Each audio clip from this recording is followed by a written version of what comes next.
जय श्री कृष्ण। आप सभी का हमारे YouTube चैनल पर हार्दिक स्वागत है। आज के इस वीडियो में आप सभी रसपान करेंगे गणेश्वर के पराक्रम की कथा। आइए सुनते हैं। क्रोध पूर्वक परशुराम ने गजानन को धक्का देकर हटाया। उसके फलस्वरूप गजानन गिर पड़े और शीघ्र ही संभल कर उठ बैठे। उन्होंने फिर भी अपने आप को क्रोध रहित और शांत बनाए रखा तथा परशुराम को पुनः रोककर कहा, मुनिवर, भलाई इसी में है कि तुम तुरंत यहाँ से लौट जाओ। हे प्रभु, बिना परमेश्वर शिव की आज्ञा के उनके अंतःपुर में प्रवेश करने की आप में क्या शक्ति है? आप मेरे पिता के शिष्य होने के संबंध में मेरे भाई होते हैं और इस समय अतिथि भी हैं। इसलिए आपकी यह हठधर्मिता सहन कर रहा हूँ, अन्यथा मैं कार्तवीर नहीं हूँ और न क्षुद्र जंतु रूप राजाओं का समूह ही हूँ जिन्हें आपने मार डाला था। हे प्रिय, हे विप्र, क्या तुम नहीं जानते कि मैं विघ्नेश्वर भगवान शंकर का पुत्र हूँ? हे विप्र, अतिथि क्षण भर ठहरो और युद्ध से निवृत्त हो। क्षण भर व्यतीत होने पर मैं तुम्हारे साथ उन परम पिता के समीप चलूंगा। सूत जी बोले, हे सौनक, भगवान श्री नारायण ने यहाँ तक का उपाख्यान सुनाकर महर्षि नारद से कहा। गणेश्वर के वचन सुनकर परशुराम अट्टहास करने लगे और तब भगवान शंकर का ध्यान करके पुनः अस्त्र प्रहार करने का विचार किया। तभी गणेश जी ने धर्म को साक्षी करके योग विधि के द्वारा अपनी सूंड को करोड़ों योजन लंबी करके परशुराम को उसमें लपेट लिया और फिर उन्हें चारों ओर घुमाने लगे। अब परशुराम निरुपाय थे, उनका क्रोध न जाने कहाँ लुप्त हो गया। योगीराज गणेश्वर की सूंड में लिपटकर चक्र के समान घूमते हुए परशुराम स्तंभित और असहाय हो गए थे। उनकी समझ में न आया कि वह सब क्या और कैसे हो रहा है।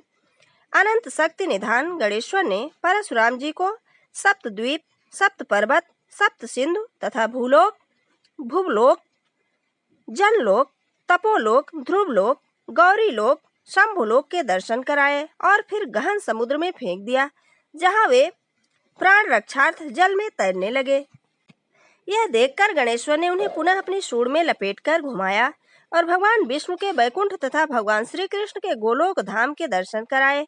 वहां परशुराम ने राशेश्वरी श्री राधा जी के साथ भगवान श्री कृष्ण के दर्शन किए। इस प्रकार जमदग्नि ने परशुराम जी गणेश्वर की सूंड में घूमते हुए अंत में पृथ्वी के अंक में आ गिरे। उस समय उनको चेत हो गया तथा गणेश्वर कृत स्तंभन से भी वो मुक्त हो गए। तभी उन्होंने जगत गुरु शंकर प्रदत्त भगवान श्री कृष्ण के देव दुर्लभ स्रोत और कवच का स्मरण किया तथा समस्त शक्ति के संपन्न होकर अपने परश से उन्होंने समस्त विघ्न नाशक गणाधिराज पर प्रहार कर दिया।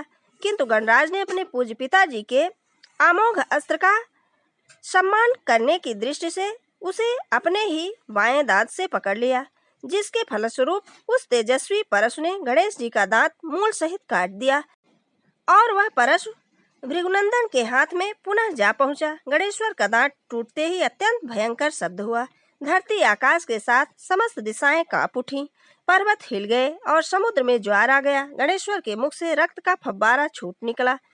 लोहित धार के साथ छूटा हुआ दांत धरती पर आ गिरा। उससे समूचे कैलाश शिखर पर कोलाहल होने लगा। कार्तिकेय, वीरभद्र, भैरव, नंदीश्वर एवं समस्त प्रथम गण क्या हुआ करते हुए दौड़ पड़े। शून्य में देवता अत्यंत भयभीत हो रहे थे। भगवान शंकर उस समय निद्रित अवस्था में थे। उस शब्द से उनकी निद्रा भंग हो गई। गिरजा नंदिनी ने वह शब्द सुना तो तुरंत दौड़ी आई और लोहित देखकर क्षुब्ध होती हुई बोली, पुत्र, यह क्या हुआ? तेरे मुख से रक्त बह रहा है और धरा भी रक्तमयी हो गई। परंतु गणेश्वर जी कुछ लज्जित से, कुछ रुआसे से मौन एवं शांत से झुकाए खड़े रहे। उन्होंने माता को कुछ उत्तर ना दिया। तब पार्वती जी ने कुमार कार्तिकेय से पूछा, पुत्र, तुम ही बताओ, यह क्या हुआ? इसका दांत कैसे टूट गया? कार्तिकेय वहां उपस्थित थे ही, उन्होंने सब कुछ स्वयं ही देखा था, इसलिए सब विवरण आद्योपांत सुनाते हुए बोले, क्षण भर में ही ऋषि ने परस प्रहार कर दिया था, अन्यथा मैं ऐसा कदापि न होने देता। इसी समय शिव जी भी वहां आ गए। पार्वती जी ने दुखित मन से इनसे निवेदन किया, स्वामिन, आप समदर्शी हैं। मेरे पुत्र गणेश्वर और आपके शिष्य परशुराम में से दोष किसका है? यह निर्णय आप स्वयं ही कर सकते हैं। हे प्रभु, श्रेष्ठ कुल में उत्पन्न नारी तो अपने निंदित, पतित, मूर्ख, दरिद्र, रोगी एवं जड़पति को भी सदैव भगवान के ही समान समझती है। पतिव्रता नारी के तेज की समानता तेजस्वियों में श्रेष्ठ अग्नि और भगवान भास्कर भी नहीं कर सकते। इसलिए मेरे लिए भी आपके समान कोई नहीं है। तब आपके अतिरिक्त इसका निर्णय भी अन्य कौन कर सकता है। उधर परशुराम ने भगवान शंकर को देखा तो उनके चरणों में प्रणत हो भय रहित रूप से उनकी सेवा करने लगे। यह देखकर पार्वती जी ने परशुराम से कहा, महाभाग, हे राम, तुम महर्षि जमदग्नि के अंश से उत्पन्न परम सती देवी रेणुका के पुत्र तथा देवाधिदेव परमात्मा त्रिपुरार के शिष्य हो। तुम्हारा मन शुद्ध है, इसलिए अशुद्धता का कोई कारण नहीं समझ रही हूँ। बस तुमने जगत गुरु सर्वेश्वर से जो अमोघ परस प्राप्त किया था, उसकी प्रथम परीक्षा क्षत्रियों पर की और अब दूसरी परीक्षा गुरुपुत्र पर ही कर बैठे। पुत्र श्रुतियों का निर्देश है कि गुरु को गुरु दक्षिणा देनी चाहिए, किंतु तुमने तो गुरुपुत्र का ही एक दांत निर्दयता पूर्वक समूल काट डाला।